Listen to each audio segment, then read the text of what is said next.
Madhira hoi! Madhira hoi! Hii siasa nimeipanga na imepangika. Huyu Kasongo tumemfinya analia kama panya imeshikwa na mtego. Na hana pahali ya kupitia. Mlima imeenda haijaenda. Mlima imeenda haijaenda. Hii Olokalao ilikuwa ni kijonjo. Wewe Kasongo goja Madhira. Goja Madhira. Olokalao ni kionjo. Goja hapo Madhira utaona. Siasa ya Mlima Kenya ile kali zaidi ni ya Madhira. Na Madhira ikiamua, Nyeri imeamua, Mlima imeamua.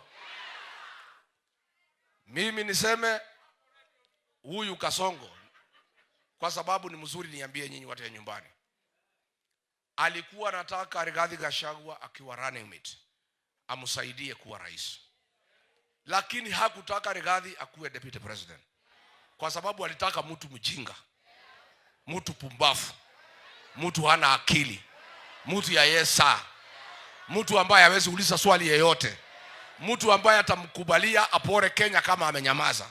Na alikuwa ameniona, lakini akajificha, akaficha makucha. Siku uliona mngangano pale at 17 hours, ilikuwa ni sinema. Alikuwa ameamua ni mimi, lakini alikuwa anataka kuniangaisha ati ndio nikuwe nikimwabudu, ati alinisaidia.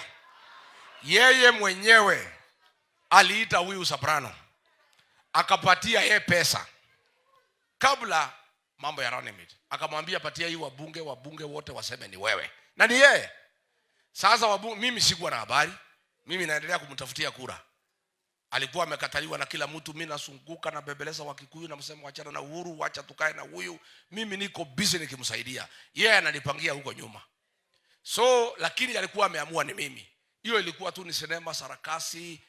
Anapatia Kindiki pesa, patia wabunge. Sasa mwisho akaambia Kindiki na Ichung'wa. Sasa ndio tumekuja kujua, nyinyi hii mtu staki, lakini ndio tufike tunahitaji yeye, kwa sababu yeye ako na umaarufu ya kuongea na watu, ako na ulimi ya kuongea na watu, ako na bidii ya kuzunguka. Wacha tunyamaze, tumpatie. Tukishamuingiza nitapanga vile tutamtoa. Hii si maneno imefanyika ati juzi, ilipangwa hata kabla ya uchaguzi, kwa sababu alitaka mtu nongwe, mtu ambaye hakuna kitu anaweza sema, mtu ambaye ataambiwa fanya hii, fanya hii, fanya hii. Sasa ndio aniangaishe, akaambia hii Kindiki, wewe nitakupatia docket ya interior. Kazi yako sasa ni kutengeneza maripoti ya uongo kuhusu Yuri Giji. Wewe Ichung'wa nitakupatia leader of majority. Uhakikishe wabunge wote wako na wewe, uwatoe kwa Rigiji. So mimi nimepangiwa pale, sina habari.